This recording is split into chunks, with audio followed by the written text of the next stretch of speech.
কলা নিয়ে আমাদের দেশে নানা প্রকার মতভেদ, ধারণা, কুসংস্কার বা দ্বিধা রয়েছে। অনেকে বলেন এই জাতের কলা ভালো বা ওটা ভালো নয়, কলা সকালে খাওয়া বা দুপুরে খাওয়া সবচেয়ে ভালো, রাতে কলা খাওয়াই যাবে না, বা অসুস্থ অবস্থায় এই জাতেরটা সবচেয়ে উপকারী, বা বাচ্চাদের কলা খাওয়ানো উচিত বা উচিত নয়, সর্দি কাশিতে কলা খাওয়া ঠিক নয়, কলা খেলে ঠান্ডা লাগতে পারে, বা পাকা হোক অথবা কাঁচা কলা খেলেই হলো, বা কাঁচা কলা খেলে পেটের সমস্যা হয়, এই জাতীয় নানা প্রকার মতপার্থক্য। আমাদের দেশে প্রায় 19টি জাতের কলা পাওয়া যায়। তবে আমরা সাধারণত সাগর কলা, সবরি কলা, চাঁপা কলা, বিচি বা এটে কলা ও কাঁচা কলা বা আনাজি কলাগুলোই বাজারে দেখতে পাই।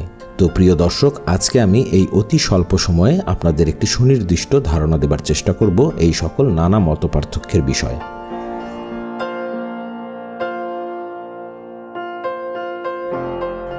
কলা সম্পর্কে জানতে গেলে প্রথমেই এর উপাদানগুলো নিয়েই কথা বলতে হয়।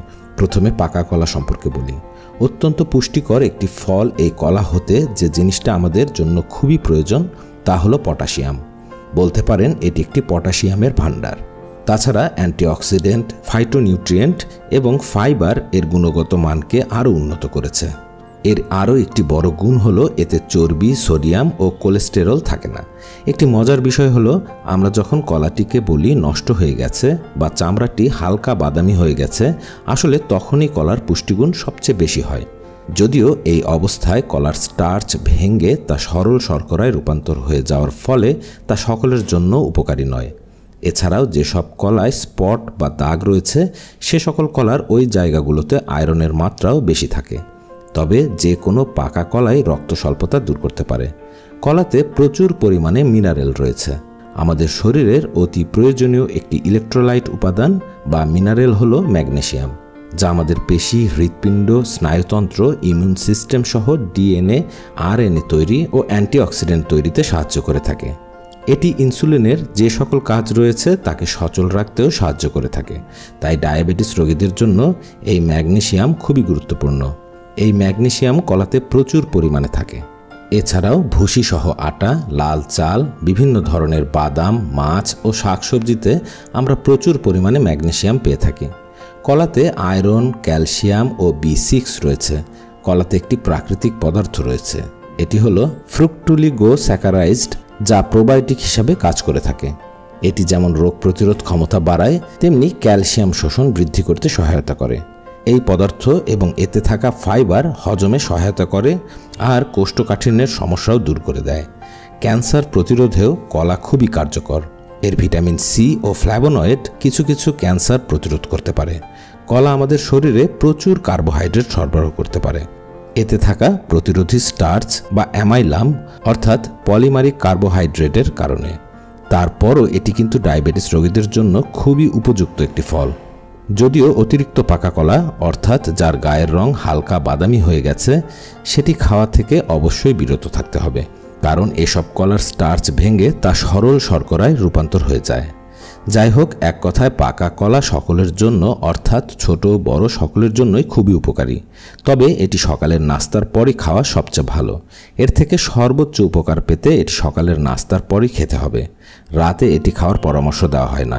বিশেষ করে যারা শ্বাসকষ্ট ও সর্দি কাশিতে ভুগছেন তারা ঘুমাতে যাবার আগে এটি খাবেন না, কারণ এটি একটি শীতল ফল এবং হজম হতে বেশ কিছুটা সময় নিতে পারে। বড়রা সর্বোচ্চ 2টি এবং ছোটরা একটি মাঝারি আকারের কলা খেলে কোনো সমস্যা হবার কথা নয়। তাছাড়া কলায় উপস্থিত টাইরামাইন নামের একটি পদার্থের কারণে মাইগ্রেনের সমস্যায় যারা ভোগেন তারা এটি কম খাবেন। তবে পরিমিত কলায় কিন্তু তেমন কোনোই সমস্যা হয় না। অতিরিক্ত কোনো জিনিসই ভালো নয়, তা আমরা সকলেই জানি। আবার কিডনি নষ্ট হওয়ার সমস্যায় যারা ভুগছেন তারা কলার এই পটাশিয়ামের কারণেই কলা খেতে পারবেন না। তবে এ সকল পরিস্থিতিতে ডাক্তারের পরামর্শ নেওয়া উচিত। একইভাবে কাঁচা কলা বা আনাজি কলাও পুষ্টিতে ঠাসা। আয়রন সমৃদ্ধ এই সবজিটিতে vitamin A, B6, potassium, magnesium, phosphate, calcium, antioxidant রয়েছে প্রচুর পরিমাণে। এই কাঁচা কলা কিন্তু রক্তের শর্করার মাত্রা না বাড়িয়ে সুগারের মাত্রা নিয়ন্ত্রণে রাখে। তাই এটি কিন্তু ডায়াবেটিস রোগীরা শরীর ও স্বাস্থ্য ঠিক রাখতে একেবারে নিশ্চিন্তে খেতে পারেন। এটিতে প্রচুর পরিমাণে আঁশ ও ফাইবার রয়েছে, তাই পেটের সমস্যায় বা কোষ্ঠকাঠিন্যের সমাধান এই কাঁচা কলা। আমরা জানি পাকা কলায় সুগারের মাত্রা বা গ্লাইসেমিক ইন্ডেক্স মাঝারি ধরনের, কিন্তু কাঁচা কলায় এটি আরও অনেক কম থাকে। এই ধরনের নানা কারণের জন্য এটি ডায়াবেটিস রোগীসহ আরও নানা রোগের পথ্য হিসাবে খুব সহজেই ব্যবহার করা যায়। তাই পেটের নানা সমস্যায় কাঁচা কলাকে পথ্য হিসাবে পরামর্শ দেওয়া হয়। এটি গর্ভবতী মা ও তার শিশুর জন্যও খুবই উপকারী। এটি হাড়, চোখ, ত্বক, মস্তিষ্ক ও হার্টের জন্য খুবই উপকারী। তাছাড়া এটি প্রদাহ কমাতে এবং শক্তি বৃদ্ধিতে খুবই কার্যকর। আর আমরা তো জানি যে এতে আয়রন রয়েছে, আর এই আয়রন ও ফোলেট হিমোগ্লোবিন তৈরির জন্য প্রয়োজনীয়। তাই রক্ত স্বল্পতা থেকে বাঁচতে চাইলে কাঁচা কলা হলো সবচেয়ে সহজ সমাধান।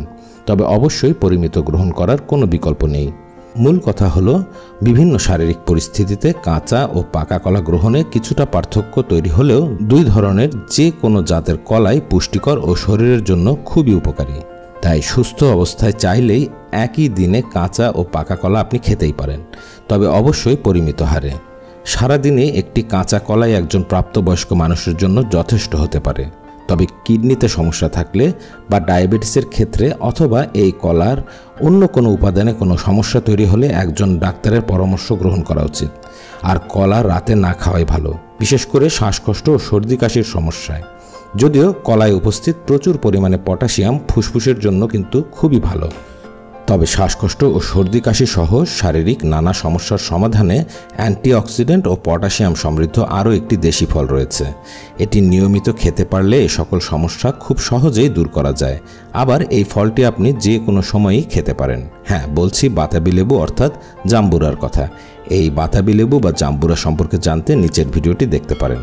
আর এই ধরনের নানা উপকারী তথ্য, রেসিপি, ঐতিহাসিক স্থান, প্রকৃতি ও আমাদের নানা অভিজ্ঞতা নিয়ে সাজানো পিপিসি ফাইন্ডিং স্টুডিও।